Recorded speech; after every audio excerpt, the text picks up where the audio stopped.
Thank you. At this time, the chair recognizes Councilman Green, who will present a resolution honoring the Montier family. Would William Pickens III and those accompanying him please join the councilman at the podium?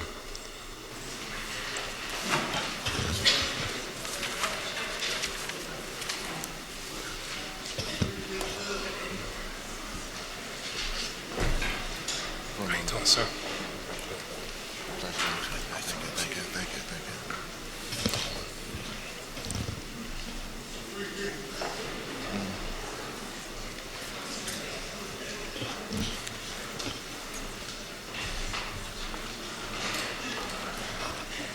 Good morning.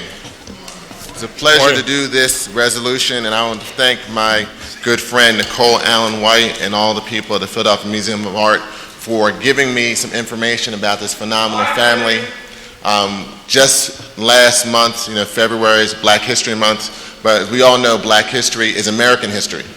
And this unique family, I think, crystallizes the unique history of our country, the fact that their lineage goes back to the first mayor of this city. And just having an opportunity to learn about their history, about their role in Philadelphia and Cheltenham is phenomenal. I thought it was very important that we highlight this unique family and their history and how it symbolizes our country. So it gives me great honor to present this resolution honoring the Montier family of Philadelphia and Cheltenham, recognizing their historical significance and contributions to our region. Whereas during the early colonial period, prior to the establishment of our nation, William Penn received a large land grant from King Charles II of England as a repayment of a debt owed his father. And whereas in the course of developing what would be known as Pennsylvania, Penn required prospective landowners to purchase parcels of land in the wilderness as a precondition to buying land in the city. And whereas in 1682, a group of 15 Quakers pooled their resources to acquire land from William Penn, and the wilderness portion of their new land became Cheltenham Township, one of the nation's earliest suburbs. And whereas one of these landowners was Humphrey Maury, who controlled 250 acres in the western portion of Cheltenham, who will be appointed by Penn as Philadelphia's first mayor in 1691. Wow. Whereas, in spite of the vital role in the formation of the white abolitionist movement, some Quakers, including Maury, were slaveholders, and whereas upon the death of Humphrey Maury, bequeathed in his human property to his children, and one enslaved woman known as Cremona or Mooney, went to the home of the youngest son, Richard. And whereas Richard Maury and Cremona fell in love and married and had 5 children, a rare example from the time and place in history of consensual relationships between men of European descent and women of African descent. Whereas after Richard died, Cremona, who was left 198 acres of land in his will, met in 1766 married Jean Montier, a black man of French Caribbean descent, and they later had 1 son. And whereas the Mountaineers, that was you? Okay. The Montiers, including the children of Richard and Cremona, built a homestead in Cheltenham, where they lived and made boots and shoes, and established a shop in Philadelphia, which went on to prosper and bring them considerable wealth. And whereas the descendants of Richard and Cremona have played crucial roles in the history of our nation, like serving in the Union Army during the Civil War and in the sustaining of the local black community, including establishing and supporting churches, burial grounds, and mutual aid societies.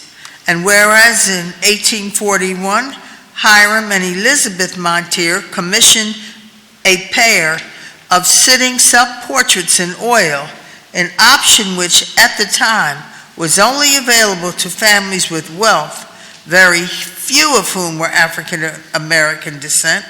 And whereas those rare and unique examples of American art were handed down through several generations of Montiers and were privately held until one descendant, William Pickens III, inspired by the historic election of the first black president of the United States, lent them to the Philadelphia Museum of Art for public display.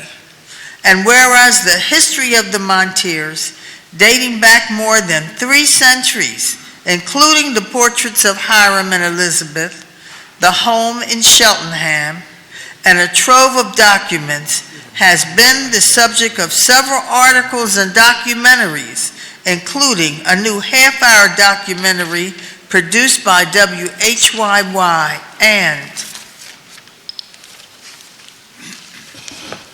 whereas the story of the Montiers remind us that this nation would not have been built if not for the efforts of a broad and diverse group of individuals, all of whom deserve a share of the prosperity it creates.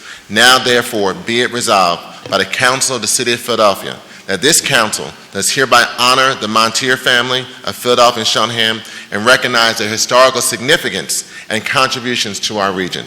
Further resolved that an engrossed copy of this resolution be presented to William Pickens III and other descendants of the Montiers as evidence of the sincere sentiments of this legislative body. Congratulations. Thank you. Thank you very much. Well, thank you very much on behalf of my family, and they're all behind me. We have some in front of me as well.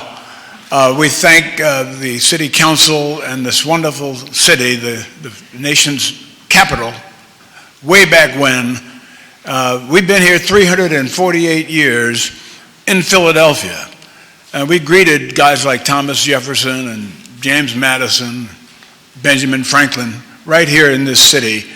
The Montiers, the Morays were here, growing, prospering, trying to shape the mores and folkways of our nation.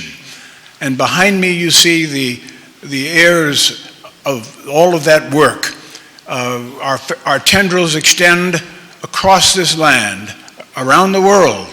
We have one cousin who came in from Brussels. So we're everywhere and anywhere America needs us. We thank WHYY and Karen Smiley for her wonderful work in helping orchestrate and organize this family reunion. We have been around, I say, for 348 years.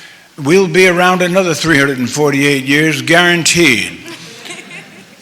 We love this country and help make it what it is today.